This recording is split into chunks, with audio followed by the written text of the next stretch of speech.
Good morning, folks. Hope you're keeping well.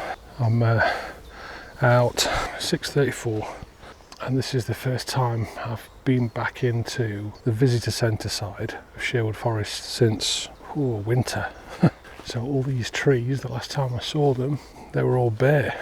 So it's a very different vibe. Yeah, I don't have any particularly high expectations from today.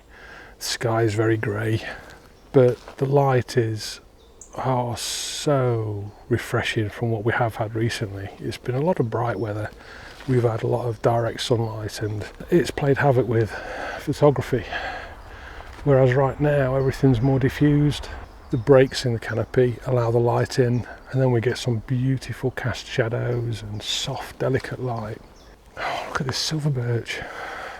Quite muted colours. Some highlights coming off this tree on the right, and then the silver birch there just goes boom. Well, it doesn't go boom, but you know what I mean.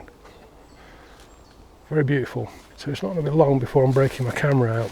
I'm only in here for a couple of hours, so I'm just going to have a wander up and down the main paths, see how the canopy looks, and yeah, as soon as I find a composition, I'll bring you back. Oh, it is nice in here this morning. Lovely fresh breeze. Just one bird.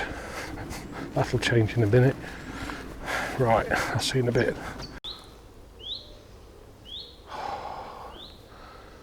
There's so much in here. Everywhere's a composition.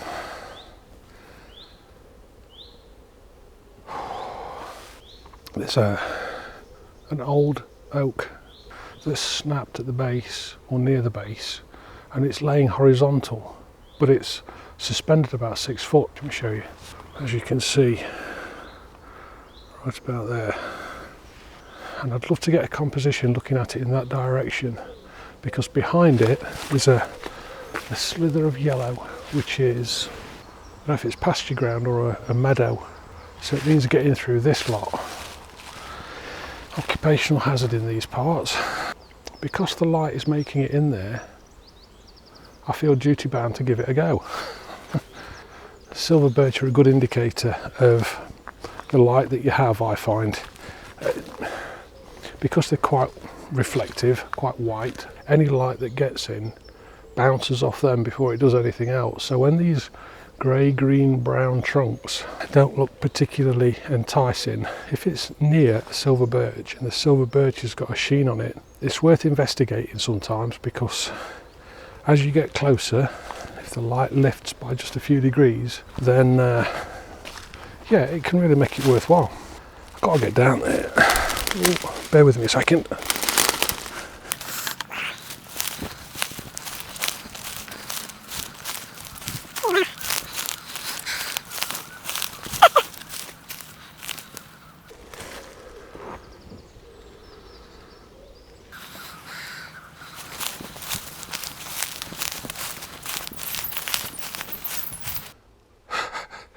There's a path just off to my left. The times that happens, it does to me. A squirrel just climbing in that tree. Is it a squirrel? Something just climbed in that tree. I saw its fluffy tail disappear into a crevice.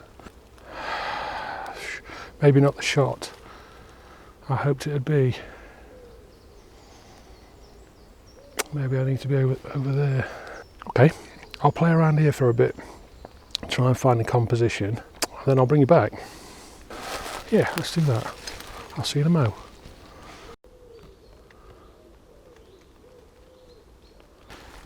Whew. I have this thing in my mind where I take documentary shots, just recording the evidence of what's here. This won't be here forever. It's just resting on I don't think I'll be able to get close in, but it's just a huge trunk resting quite precariously on a bit of a stick. I mean, that whole fella there is literally just resting on that one point. One day that's gonna give and it'll be no more. So I have this idea that some of my shots are just documentaries. They're just recording this place. Whether that's me copping out of making it more creative or artistic? I'm not quite sure, to be honest. This composition is difficult, is what I'm trying to say, but I feel duty bound to record it. So I'm going to take a few shots. The light is directly behind it. I thought it was coming through from the right hand side, but because it's still very early in the morning, the sun hasn't made it across yet. It's still in that direction, when really what I was hoping for was to get a composition looking as down on it as possible, obliterating the sky and making the most of the highlights bouncing off the tree trunk. That was the creative shot. I can't make that creative shot. I can't get my camera high enough, and the sky actually sinks very deep into this picture. The sun's just about to break through. So it's quite fine, but where the tree is here, if I move over in that direction and I look at it this way, I have a lot of sky across the top banding across here.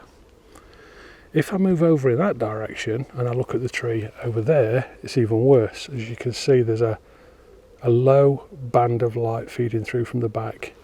But the culprit is the one spot in the centre there. And no matter which way I go, I can't remove it. It's going to be there no matter what. My camera's at its max. I've extended 4 full legs and the centre column, which I never do. And this is what I mean by it being a documentary shot. The best I can do is record this chap for posterity. I'll try and do him justice. I will get a few different angles. I'll pop a sample shot up just so that you get a flavour for how he looks in the still rather than the GoPro. And anyway, here's my composition. So let's have a look, see what we can do with this stupid screen. Basically what we've got is, if I dial down, so about F8, so that will be my shot. If I play around with the shutter speed, you can see there that where the highlights are. So the whole of the sky in almost a double V shape is significantly brighter than the highlight on the tree. And it's very difficult to balance the settings to get the exposure just right. And it's due to these highlights. If they weren't there, this would be epic, but they are, and I can't rub them out. All I can do is record this bad boy. That's really as far as I can go. So I'm at F8, which means that, you know, I've got a reasonable depth of field. What I'm doing is I'm focusing on the nearest significant feature on the oak because it's leaning away from us. So if I focus on this first noggin here, from that part and slightly before it, through the balance of the frame, that should be in reasonable focus. I'm also going to focus a shot there. I'm going to take that one. I can't see any significant movement in any of the canopy. Everything seems quite still, so it should make for an easy blend. And what I'll do is I'll check the still out. I'll see what I can do with the dynamic range, see what I can do about reducing those highlights, touching in this tree, probably lifting the shadows a little bit. I'll work it out later.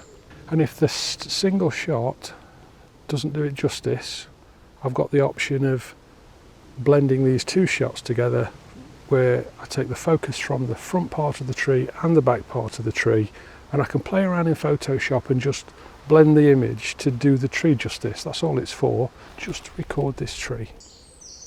Oh, hello. Morning. Where did he come from? I don't think Woodland's particularly special for this, but increasingly I find I like the sun just off to my right hand side. I like to know that it's there because it gives me peripheral vision in this direction, which is directly opposite the sun. It gives me clear vision of the light being cast in the direction that I'm travelling, and I can also see any highlights that hit my right hand side. So having the sun just over my right shoulder, I'm enjoying at the moment. It'll change, but just recently that's been something that's I've kind of naturally gone to. Hence the reason why I just caught that light off the face of, yep, those silver birches. And then the next question I ask myself quite naturally now is, so what's the light doing with the darker trees around it? Because that's where I'm finding opportunities. Find the highlights, the bright highlights is what I'm saying. Go, find the bright highlights and then explore around it. What else is getting a little bit of glow? Sorry fella, sorry I couldn't do you a better job. But hey, we gave it a go. Onwards. I couldn't give up on him. And herein lies a lesson. I didn't think there was any hope for that tree. And I never for a moment thought I'd be able to get to the other side of it. But I can. There's a path. It's only small, leading that way. And there's a larger path, I think, at the fence edge. And that tree sits there, with the light now coming up from my left hand shoulder. What you'll notice is we have quite a bit less sky. Yes, there's a bright spot, but by dropping my frame down and moving close to the tree actually is all I've done. I've gone zoomed into it, so I've reduced the amount of sky visible that way. The problem with it, there's always a problem, right, is the tree next to it. And this oak interferes with the branchage, so I can't capture the whole of him composition wise. So we've got quite a nice foreground with this dense blanket of fern, the tree in the midground well illuminated, and then the canopy behind it in the distance with only a few spots of light breaking through. So you can see how much difference it is having the majority of the light sat on the face of the actual tree trunk. Makes for a much better shot, but I just can't go any further to the left because already I've got that awkward little oak getting in the way. But I think what I'm going to do is I'm going to go up to, how far away am I? Let's get to f8. So if I go to exposure, the tree looks, yeah, it's quite fair. At f8 I'll focus in on, I'm just looking at what's jutting out of the tree. I'll focus in on there, I'll go to exposure and take one shot, and then what I'll do like I did earlier. I'll bring my aperture down to probably something like 2.5 would be good. Oh, excuse me, kind of getting eaten alive as well as stung, so not the best place to be. And I've got this chap stood right next to me. Yeah, so where was I? f2.5. Everything's nice and still. I have a little bit, I've just got a little bit of motion on those oak leaves there. So I'll have to pick my moment to hit the shutter release. I'm going to focus in there, just off the support. 1/50th of a second, f2.5, minus 1.7 stops. And then what I'm going to do is I'm going to focus in there, which is just at the midpoint of where that major branch drops down. Exact same settings. That may just give me an opportunity to focus stack a couple of images, and I don't know. I've got no idea what's going to come of that. It's all been a bit ooh-ah, which happens from time to time. I think the moral of that story is don't assume too much, because when you're faced with some challenging light, as I was originally, it's easy to just pick my stuff up and walk away. But you know, the best shots come from trying. So you know, making my way around through a bit more thick stuff, I could find my way through, and I managed to get in. If that oak hadn't have been there, this shot would be epic. There's a beautiful gnarly oak behind it. I could have brought that into the frame as well, and it could have really been a stunning shot. Just the one tree spoils it. However, maybe this is a better shot than the previous one. Maybe it's not, but it could have been, and it was worth coming around and trying. So always push on, always keep going. If you believe that there's a shot in there, yeah, go for a wander. Try and get around it as well as accept what you're given. Okay, let's go and have a wander down this way. We've got some lovely ancient oaks down here as well.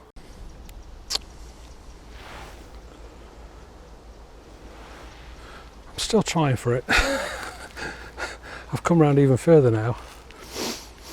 If I take 3 shots, if I find 3, I'll label them 1, 2, 3. Let me know in the comments which one. I'd be interested to know what people's preference is, especially with the light, because it's now directly behind us rather than in front of us, so it should make for very different images. Anyway, enough waffle from me for today. I'm going to just take a steady walk out. I've got about half an hour to get back out of here, and I'll pick up any shots as I do. The light is fading, it is getting greyer, which was the forecast, so I think I've had the best of the morning, and it's been nice to be back, which is the main thing, isn't it? It's just getting out, taking a few shots and enjoying your time out here in nature. Lovely. Thank you very much for watching. Please take care of one another. Please take care of one another. And yeah, if you can't be good, just be careful. I'll see you soon. Take care. Bye for now.